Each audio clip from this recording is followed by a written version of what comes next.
Quand on voit la consommation du collège en eau, elle est énorme avant ces toilettes-là. Le projet il est porté par le collège Saint-Vincent à Hendaye. Ça consiste à la mise en place de la collecte sélective des urines. Donc il y a 400 élèves dans le collège. Et on est passé des toilettes classiques eau aux urinoirs secs, féminins et masculins, et la mise en place de toilettes sèches. Ce projet il est exemplaire, il répond à plusieurs enjeux de l'agence de l'eau. Déjà l'économie d'eau, ça permet également de valoriser localement les urines. Donc on change notre point de vue sur les excréta humains, ce ne sont plus des déchets, mais c'est une ressource qui va être valorisée localement. Donc, je suis Christophe Meroto, je suis directeur de l'éco-centre Pierre et Terre à Riscle dans le Gers. Nous sommes ici pour accompagner techniquement la mise en place de ce projet de toilettes sèches, d'urinoirs secs et de valorisation de l'urine. Ici, les urinoirs féminins comme les urinoirs masculins, ont été conçus avec différentes hauteurs en fonction de l'âge. Sur la porte, on peut voir la graduation qui nous montre la hauteur de l'urinoir. Dans ces toilettes sèches, on peut constater donc une toilette,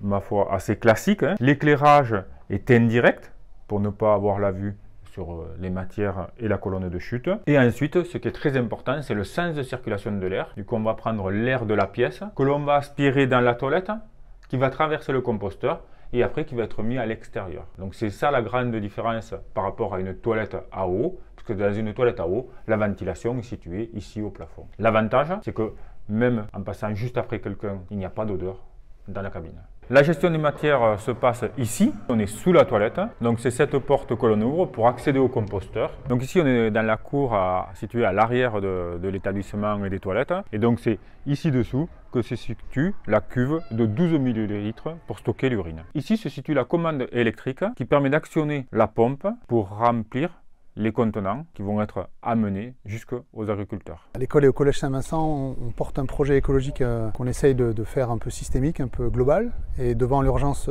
écologique, quand on a dû rénover nos toilettes, on s'est dit qu'il fallait qu'on s'équipe d'un outil qui prépare vraiment les enfants au XXIe siècle, à la question de l'eau, à la question du cycle du vivant, à la question de l'éducation à une certaine sobriété, à une certaine capacité à se réajuster dans la boucle des nutriments et la boucle du vivant.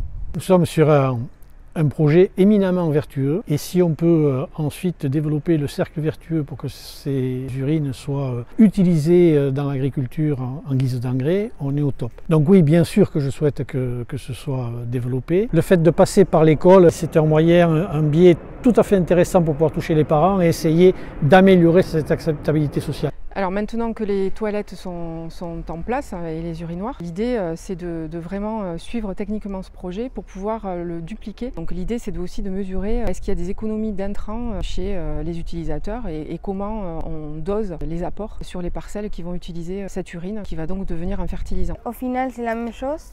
Seulement l'installation c'est différent. J'ai trouvé ça instructif. Moi ça m'a rien changé en tout cas. J'ai entendu aussi qu'on était l'une des premières écoles en France à faire ça. On se sent faire partie de l'écologie de l'école. C'est un super projet comme on aime en voir avec un porteur de projet, directeur d'établissement et équipe pédagogique très impliquée et des petits ambassadeurs très motivés.